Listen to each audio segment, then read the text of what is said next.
Hey everyone, this is Emmanuel here. So grateful you're tuning in.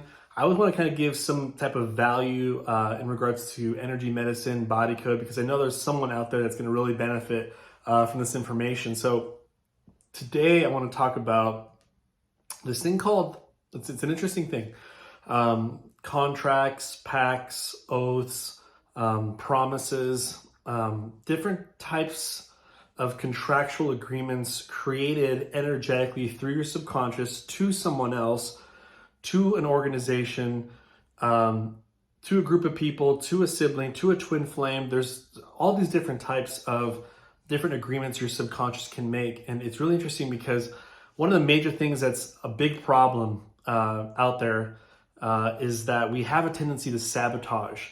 If you've done energy medicine before, you can use emotion code, body code work.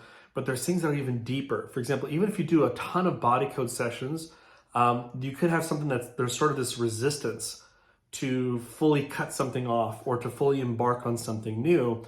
And I'm always kind of tuning in. So this is kind of like a key thing that I do with my clients is one of the things is I just love to L word, which is listen. Just listen in, tune in to what they're saying. Now, when it gets kind of mumbly and it's hard for them to express themselves. Now we're kind of going into some heavier trauma. And I always kind of look at some key words they're using, kind of like what are they saying about themselves? It's almost like a mumble jumble worth of things, but I'm actually taking faster notes when they're mumbling and jumbling because that's where some of the best stuff is. That's where the stuff that they're afraid to tell you, afraid of judgment. Afraid of rejection. And I don't judge them, obviously, because I'm a practitioner. I have no room to judge, and I've been doing this for over 8 years. But this can be really, really powerful. And one of the things that I found recently is a thing called a pact. She had a pact with a tribe. And when you have a pact with a tribe, it was to do what? It was to not be better than them in any way. Okay.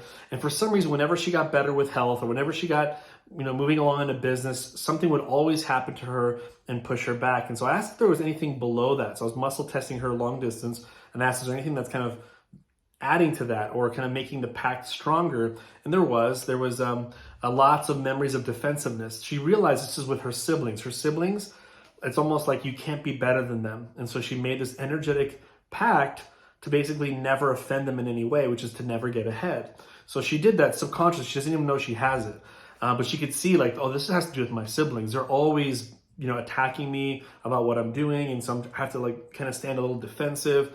And so it's really, really fascinating that this came up. And I asked, for example, is there anything below that?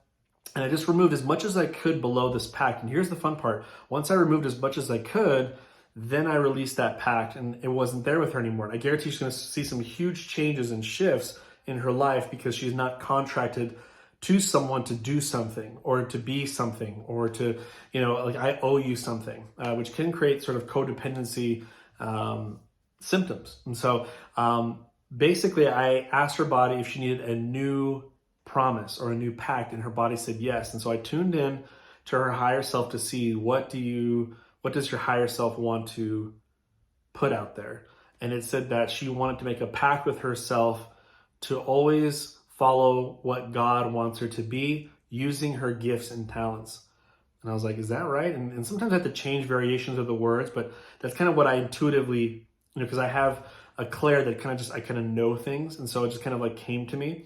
And then I worked on it and I was like, is that what it is? And it tested very positive. Sometimes it goes, no, there's some changing of adjectives or adverbs that need to be moved there. And then guess what? She was like, wow, that is so amazing. For some reason, that really resonates with me.